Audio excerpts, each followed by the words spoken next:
Before starting the story, I just wanted to thank all my viewers from the bottom of my heart for making this possible.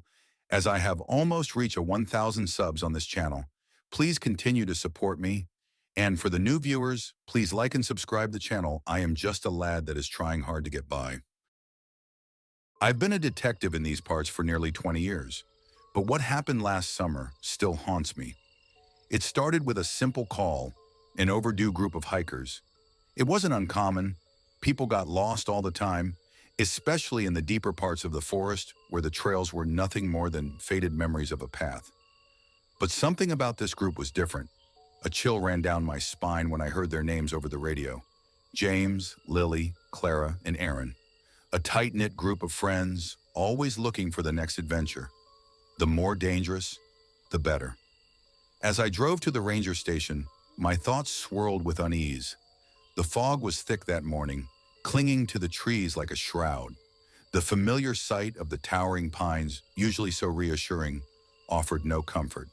My partner, Bill, was already there, his usual cheery demeanor replaced with a grim expression. I couldn't shake the feeling that something was wrong, that we were walking into something far beyond our understanding.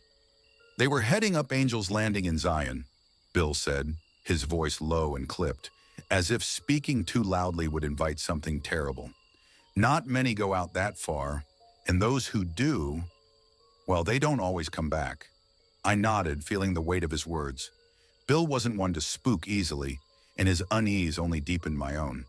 The area they'd ventured into was notorious, a stretch of forest where the ground was uneven, and the trees grew so close together that the sunlight barely touched the forest floor. There were rumors, of course, tales whispered around campfires, stories of people losing their way, of the forest playing tricks on their minds. But those were just stories. Or so I thought. As we gathered our gear and set out, the fog seemed to cling to us, dampening sound and making every step feel muffled. The first part of the hike was uneventful, the well-worn trail winding through the forest, leading us deeper into its heart. The birds chirped overhead, but their songs felt subdued, almost cautious. The occasional rustle in the underbrush made me jump, my senses on high alert. When we reached the area where the trail began to fade, the atmosphere shifted. The trees grew denser, their branches intertwining like skeletal fingers. The undergrowth thickened, and the sounds of the forest faded into an eerie silence. Bill and I exchanged uneasy glances but pressed on. We found their first campsite easily enough. The remnants of a fire lay cold and dead, surrounded by scattered gear as if they had left in a hurry. I crouched down examining the area, but there were no signs of a struggle. No blood, no broken branches, nothing that indicated what might have happened. They left in a hurry, Bill muttered, kicking at a half-buried backpack. But why? I didn't have an answer. The air felt thick here, almost suffocating, as if the forest itself was holding its breath. I called out their names, our voices echoing in the oppressive silence, but there was no response. We need to keep moving, I said, my voice tight. If they're lost, they could be anywhere by now. As we pushed deeper into the woods, the unease settled into a gnawing fear. The forest grew darker, the trees closer together, their branches reaching out like claws. The temperature dropped, and soon we could see our breath misting in the air. The forest wasn't just a forest anymore. It felt alive, aware of our presence. Then we found the first sign that something had gone terribly wrong. A torn piece of fabric, caught on a thorny bush, fluttered weakly in the faint breeze. It was a bright color, out of place in the muted greens and browns of the forest, someone's jacket, ripped and left behind. Bill picked it up, his face pale. "This is Lily's," he said, his voice barely a whisper. "I remember seeing her wear this the day they left." My heart sank. The torn fabric wasn't just a sign they had been here, it was a sign they had been running. From what, though? The stories whispered around those campfires began to creep into my mind. Tales of the forest taking people, leading them astray, making them see things that weren't there. But those were just stories, weren't they? We continued, moving faster now, the urgency of the situation gnawing at us. The forest grew darker, the sunlight barely penetrating the thick canopy above. The silence was oppressive, broken only by the sound of our footsteps crunching on the forest floor. And then we found Clara. She was lying at the base of a steep incline, her body twisted at an unnatural angle. The sight was enough to make my stomach turn. It was clear she had fallen, but there was something else, something that made the hair on the back of my neck stand up. Her face, her face was frozen in an expression of absolute terror, her eyes wide open, staring at something unseen. Bill and I stood there for a long moment, neither of us saying a word. There was nothing we could say. We knew this forest was dangerous, but this was something else, something far more sinister. "We need to radio this in," Bill said, his voice trembling slightly as he fumbled with his pack. "Get a team out here for recovery." I nodded, but something held me back from immediately agreeing. There was a part of me that didn't want to stay here any longer, but there was another part that whispered, "Go deeper. Find out what did this." "Let's mark the location and keep moving," I suggested, my voice steadier than I felt. "We need to find the others." Bill hesitated but then nodded.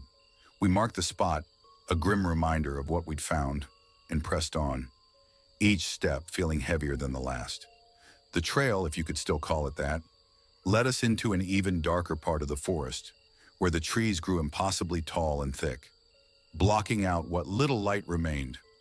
The ground beneath our boots was soft, almost spongy, as if the earth itself was tired of supporting life in this cursed place. As we walked, I couldn't shake the feeling that we were being watched. It wasn't just paranoia. There was something tangible in the air, a weight that pressed down on my chest, making it hard to breathe. The silence was absolute now. Even the birds and insects had ceased their calls, as if they too knew something we didn't. Then we heard it, a faint rustling in the bushes off to our left. Both Bill and I froze, our hands instinctively reaching for the knives at our belts. The sound was subtle, almost like the forest itself was shifting, but it was there, unmistakable. "Did you hear that?" I whispered, barely daring to breathe. Bill nodded, his eyes wide with fear. We stood there for what felt like an eternity, listening, waiting for whatever had made that noise to reveal itself. But the forest remained still, the rustling sound gone as quickly as it had come. Finally, I exhaled, the tension in my shoulders releasing just a fraction. "Let's keep moving," I said, though every instinct in my body was screaming at me to turn back, to leave this place and never return. We walked in silence for a few more minutes, every nerve on edge, until we stumbled upon another sign. Footprints, faint but unmistakable, leading off the trail and deeper into the woods. They were fresh, too fresh to be anything other than the hikers we were looking for. Without a word, Bill and I followed the tracks, pushing through the dense undergrowth. The further we went, the more the forest seemed to close in around us, the trees pressing in tighter, the air growing colder. Then we saw it, a figure up ahead, barely visible through the trees. It was standing still, facing away from us, its posture unnaturally rigid. My heart leaped into my throat. Could it be one of the hikers, or was it something else?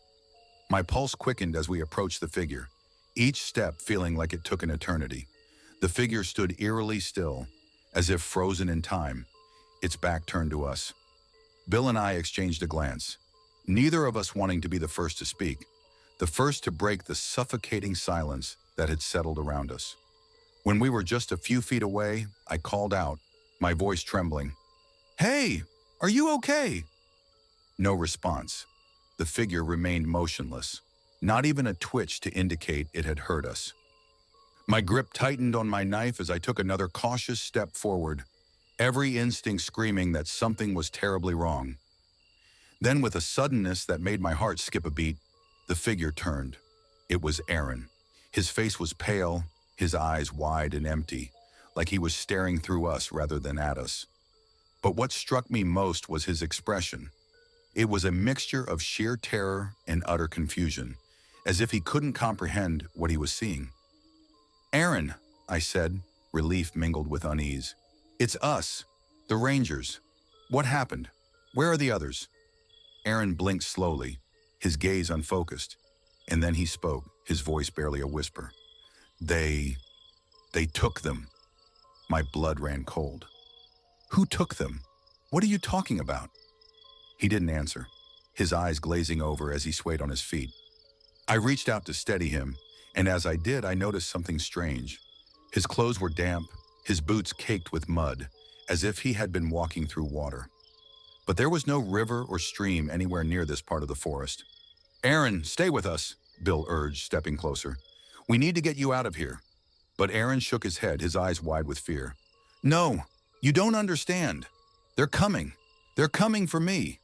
Before we could ask him what he meant, he turned and bolted, running deeper into the woods with a speed that was almost inhuman. Bill and I stood there stunned for a moment, before we snapped out of it and gave chase. "Wait! Aaron, stop!" I shouted. But he didn't listen, his figure disappearing into the dark maze of trees. We ran after him, our breath coming in ragged gasps as we fought to keep up.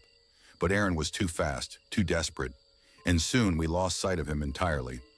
We stopped gasping for breath, our hearts pounding in our chests. The forest was darker here, the trees packed so closely together that it was nearly impossible to see more than a few feet in any direction. "Damn it," Bill muttered, his voice tight with frustration and fear. "Where the hell did he go?" I shook my head, scanning the shadows around us. "I don't know, but we can't just leave him out here."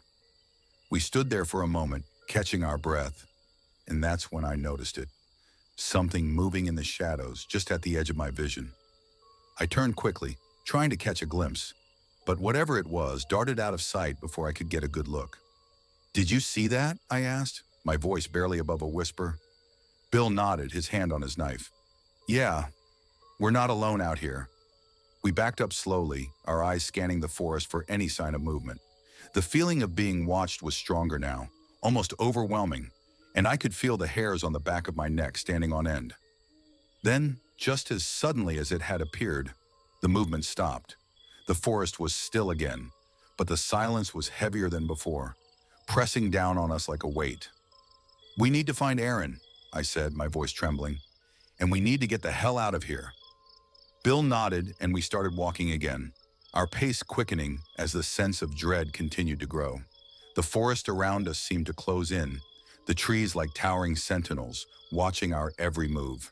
We moved cautiously, our senses heightened, every rustle of leaves and snap of twigs setting our nerves on edge. The deeper we ventured, the more the forest seemed to change, almost as if it were warping around us. The trees grew thicker, their branches knotted and twisted like gnarled hands, and the air became colder, heavier, pressing in on us from all sides. "Bill, do you feel that?" I asked, my voice barely more than a whisper. He nodded, his expression grim. "Yeah, this place, it feels wrong, like it's not supposed to exist." We pressed on, driven by the need to find Aaron and get out of this place, but the forest seemed to have other plans. The path ahead twisted and turned, leading us deeper into the shadows, and soon we realized we were no longer following the same trail. "Are we going in circles?" I muttered, glancing around at the unfamiliar surroundings. Bill stopped, looking just as confused as I felt. "I don't know. It's like the forest is changing around us." Panic started to creep in, but I pushed it down, forcing myself to focus. "We need to keep moving. Aaron can't be far." We continued, our pace quickening, despite the growing sense of dread. Every step felt heavier, like the ground itself was trying to pull us down. The light was almost gone now, the trees blocking out the last rays of the sun, and soon we were walking in near darkness, our flashlights barely cutting through the thick gloom. And then we heard it, footsteps, but not just ours. They were quick, erratic, darting through the trees around us. Bill and I froze, our flashlights whipping around, trying to catch a glimpse of whoever or whatever was out there. "Aaron?" I called out, my voice trembling. "Is that you?" No response. The footsteps stopped abruptly, leaving us in suffocating silence. Bill and I exchanged a glance, the same thought running through both our minds. Something was out there, and it wasn't Aaron. We stood still, straining to hear anything that would give away the presence of the unseen stalker. Then from the darkness ahead, a figure emerged. But it wasn't Aaron. It was something else entirely. At first I thought it was a trick of the light, but as it moved closer, the details became clear. The figure was tall and thin, its body unnaturally elongated, with limbs that seemed too long for a human. Its face was hidden in shadow, but its eyes, those eyes, glowed faintly in the dark, reflecting our flashlight beams like an animal's. Bill gasped, taking a step back. "What the hell is that?" I didn't have an answer.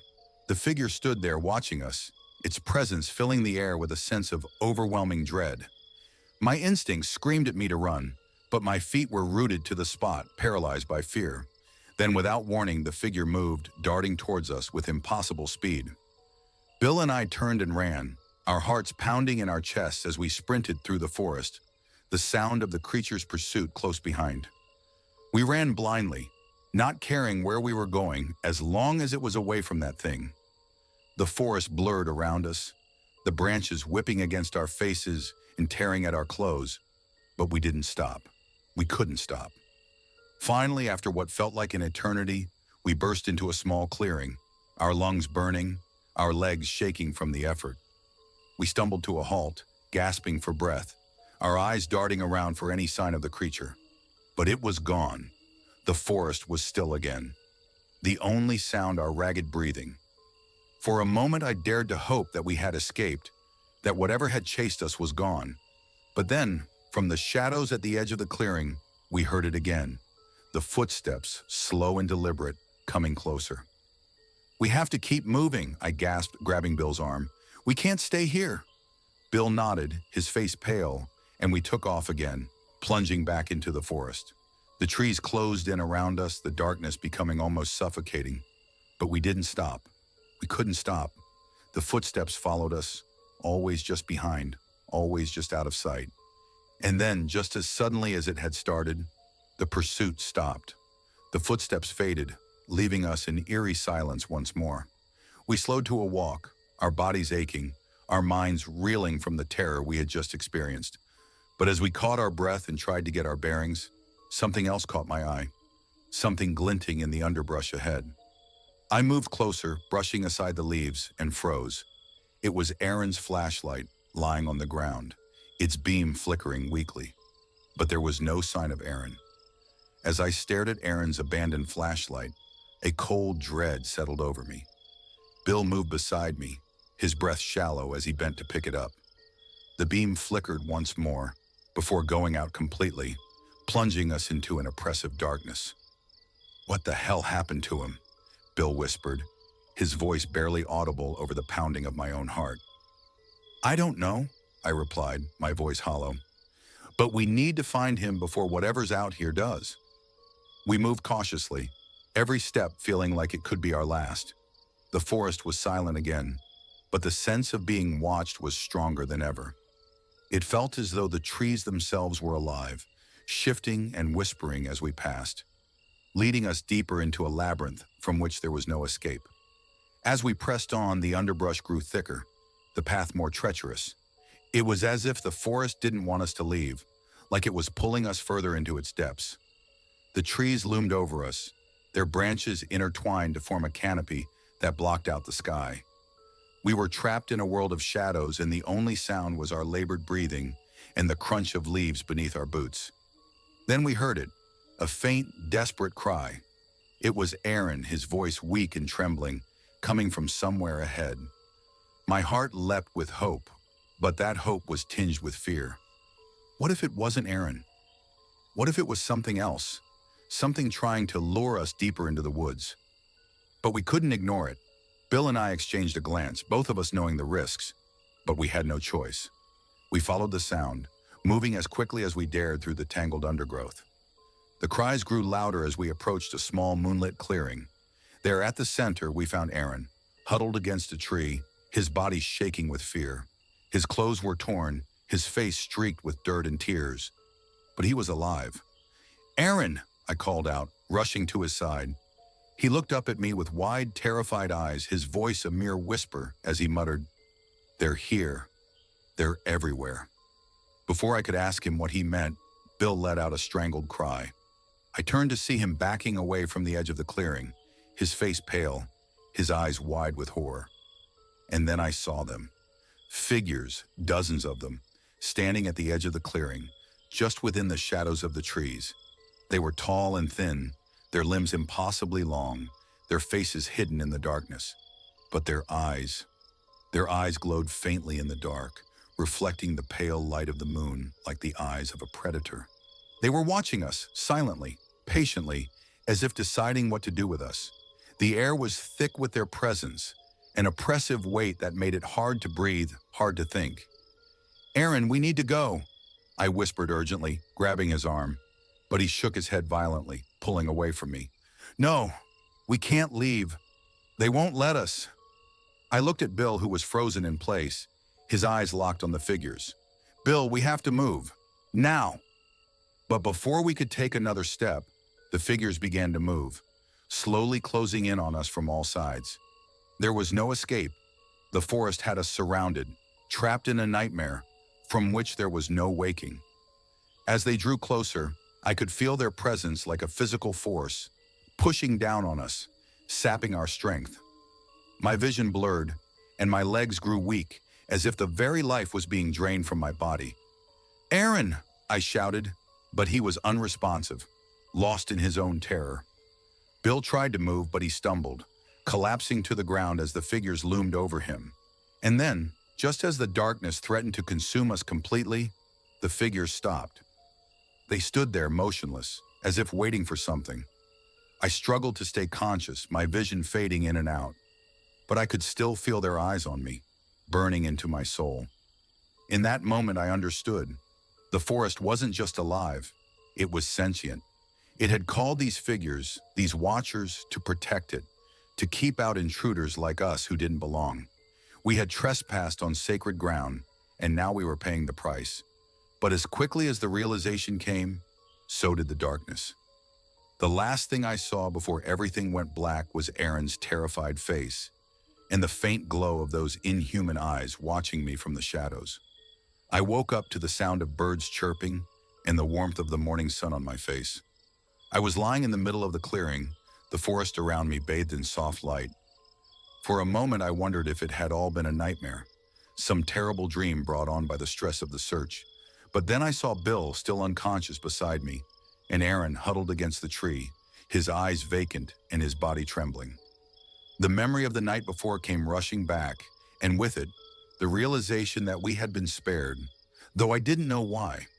We never spoke about what happened that night.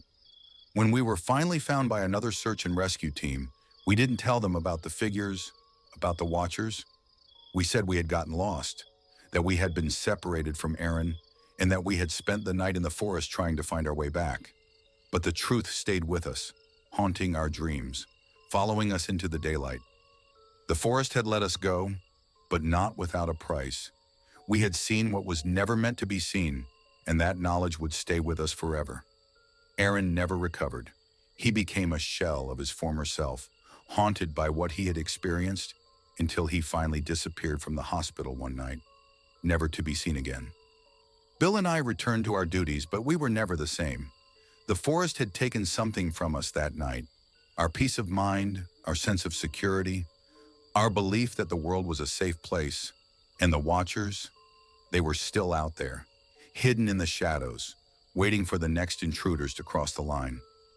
We never went back to that part of the forest, and neither did anyone else. The area was declared off limits, a warning to others to stay away. But even now, years later, I can still feel their eyes on me, watching, waiting. The forest doesn't forget, and neither do I.